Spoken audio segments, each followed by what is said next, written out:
আমরা ঐকমত্য কমিশনের তাদের এবং অন্যদের আলোচনায় দেখতে পেয়েছি যে শুধুমাত্র কিছু ব্যক্তি আনুপাতিক হারে নির্বাচিত হয়ে সেখানে বসার জন্য অথবা সংবিধান সংশোধনীটা কঠিন থেকে কঠিনতর করার জন্য একটা মানসিকতা থেকেই সবসময় পিআর পদ্ধতি করে উচ্চকক্ষে নির্বাচিত হোক এই জিকিরটা তোলা হচ্ছে এবং তারা সংবিধান সংশোধনীর বিষয়টা অনির্বাচিত অথবা পরোক্ষভাবে নির্বাচিত একটা বডিতে নিয়ে সংবিধান সংশোধনীটাকে জটিলতর করতে চাচ্ছে। এটা নিশ্চয়ই আমাদের উদ্দেশ্য হতে পারে না, হওয়া উচিত না।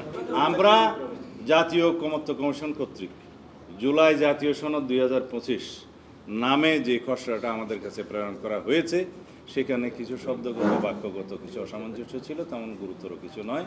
সেগুলো আমরা সংশোধন করে ওনাদের অনুরোধের প্রেক্ষিতে আমাদেরকে প্রত্যেক দলকে বলেছিল যে কোনো সংশোধনী থাকলে জমা দিতে, আমরা জমা দিয়েছি।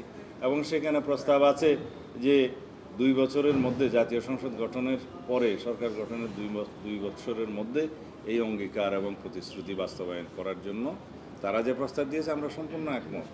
এবং তারা বলেছে যে এই প্রতিশ্রুতিগুলো পালনের জন্য সংবিধানে এবং বিভিন্ন আইনে বিভিন্ন বিধানে যেখানে যেখানে যা যা পরিবর্তন করতে হবে সেই বিষয়ে আমরা প্রতিশ্রুতি দিচ্ছি, সেটা আমরা প্রতিশ্রুতি দিচ্ছি, অঙ্গীকারবদ্ধ হচ্ছি এবং আমরা সই করব।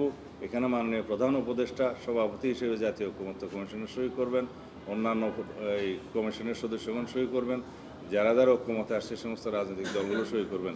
এর চাইতে বড় সম্মতি, জাতীয় সম্মতি, এটা তো আইনের ঊর্ধ্বে, এটা তো জনগণের অভিপ্রায়, এটা অনেকটা সার্বভৌম ব্যাপারের কাছাকাছি হয়ে গেল। তো এইটাকে যদি আমরা আইনি ভিত্তি না বলি কোনটাকে বলবো?